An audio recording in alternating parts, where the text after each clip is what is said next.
Today we are going to be talking about EBSCOhost. Now, for those of you who aren't familiar with EBSCOhost, it is a database that pulls abstracts, full-text articles, studies, and journals from over 50 different sources. So it is a great place to go to when you're searching for scholarly articles and peer-reviewed journals. If you have to write essays for either academic or professional reasons, EBSCOhost is one of the best places to find research. A lot of professors will tell the students to incorporate texts from different sources into their essays, and EBSCOhost is simply the best place to use for that. So in order to get there, you are going to go to our main website, which is lanepl.org.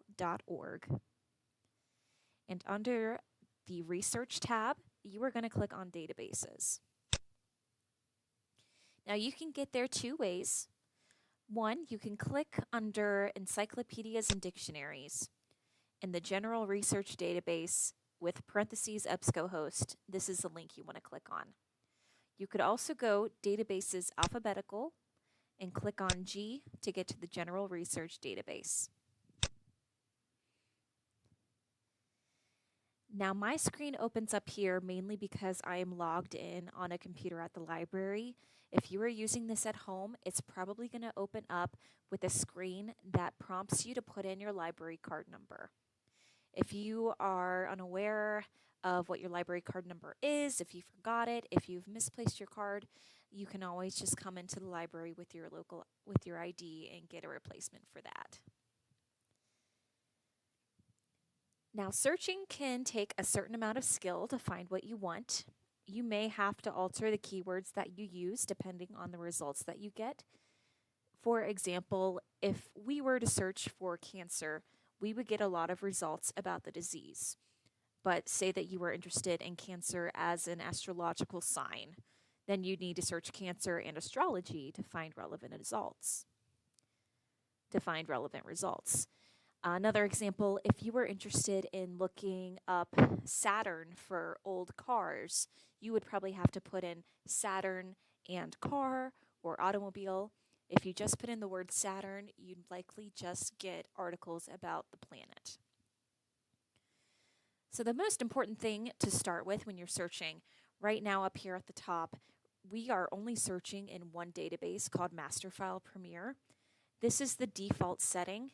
In order to maximize the amount of results that you get, you're going to click over here on Choose Databases. And right now it's only searching one database that is checkmarked out of all of these.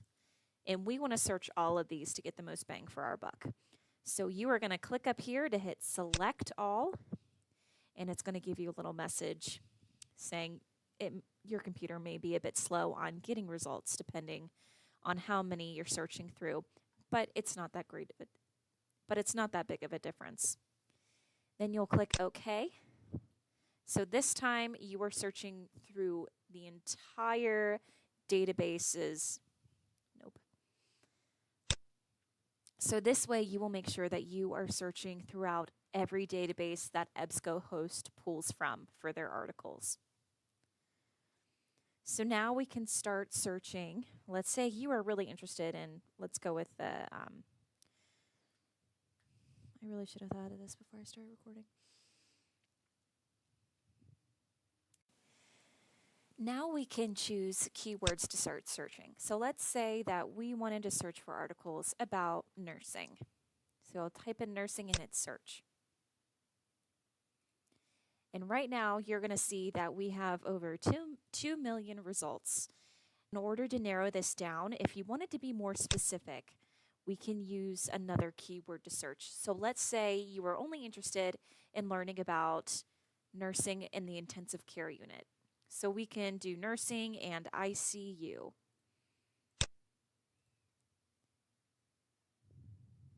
And that 2 million articles just went down to 22,000. So just using extra keywords can really affect how efficient your results are and how big or small your results list becomes.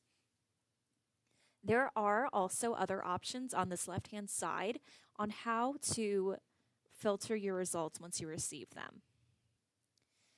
These don't have full text available, so you would have to probably purchase these on a website. So you really want to look for the ones like these results that you see the PDF full text is available. So in order to filter your results even more, the second step I would highly recommend is to go up here and do limit to full text. And that 22,000 went down to 5,000. So all of these that say PDF full text are ones that you are able to start reading immediately. But there are other ways to narrow down your results some more. You can do it by publication date. So I would highly recommend this if you were looking for current research on something. So we could put in, let's say, you're only interested in the last 10 years. So we can do 2009 to 2019. And it's going to update your result list. You can also choose your source type. So you can include magazines and journals and news articles. If you click on Show More, these are all of the source types that EBSCOhost has pulled in. So there's going to be magazine and newspaper articles, reviews, there's an ebook available. So there's a lot of different sources. If you were specifically just looking for academic journals, then you could check mark that box. But for now, we'll just leave it the same. You can also narrow down by subject, publication, publisher, language. If you have a lot of results that are in Spanish showing up, then I would recommend narrowing down your language. But for this result, it looks like most of our top results are in English, so that's okay. You can also do a focus of age. So if you are interested in cancer treatments or studies done on adults between the ages of 45 to 64, then you could click on that to use. But for our searching purposes today, we're not going to do that. You can also look at geography. If you are interested in looking up research studies conducted in different countries, you can use this geography to kind of narrow down your results. So let's say you were looking for medical research specifically done in Europe, then that could probably show up here on the geography list. But this is based on the results that we have over here. And it's just another way to narrow down your results. And you can also narrow down by database down here. And all of these have in parentheses numbers, like 8, 11, 12, and then 220. These are all of the results within that filter option. So that is a quick overview of filtering. Now, when you want to start looking at a result that you have, all you have to do is click on this PDF full text link, and the PDF is going to open up in your web browser. All right, so this is our PDF that is opened. If you wanted to download this on your computer or print it, you have these download option and a print option right up here at the top. You can also make it bigger or make it smaller. And this gives you the entire article so that you can read it.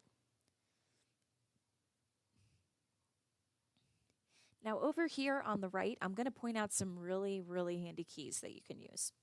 If you click on the double arrow, that is going to hide both of your columns, but then you just click it again and they show up again.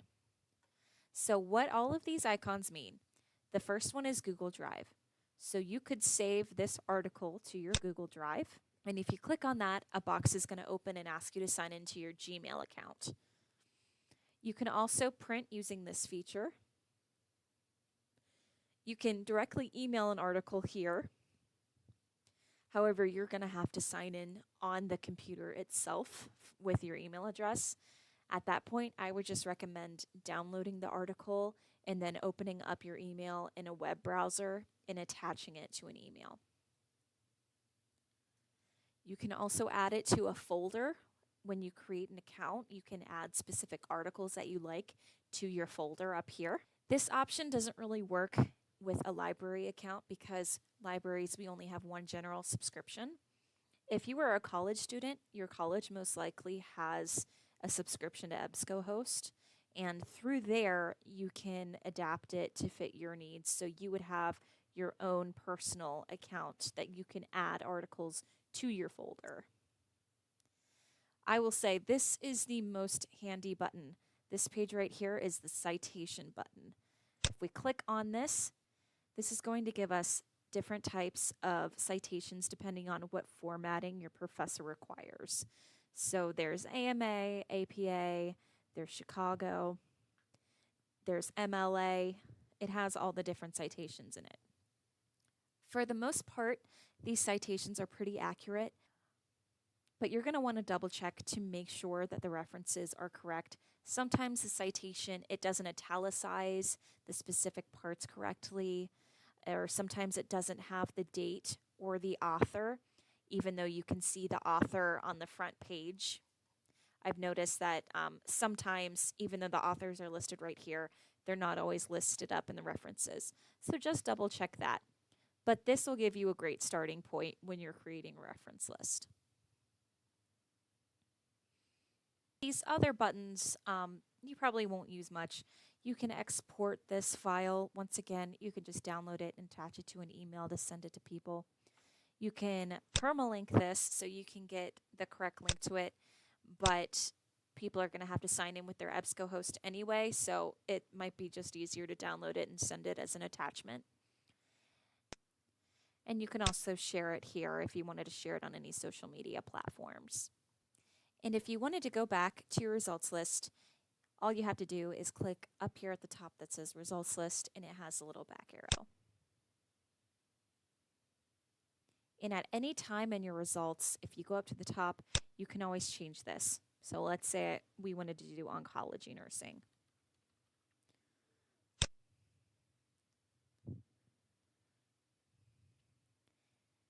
And then you'll notice that all of our filters are still set in place, even though we completely changed what our search keywords were.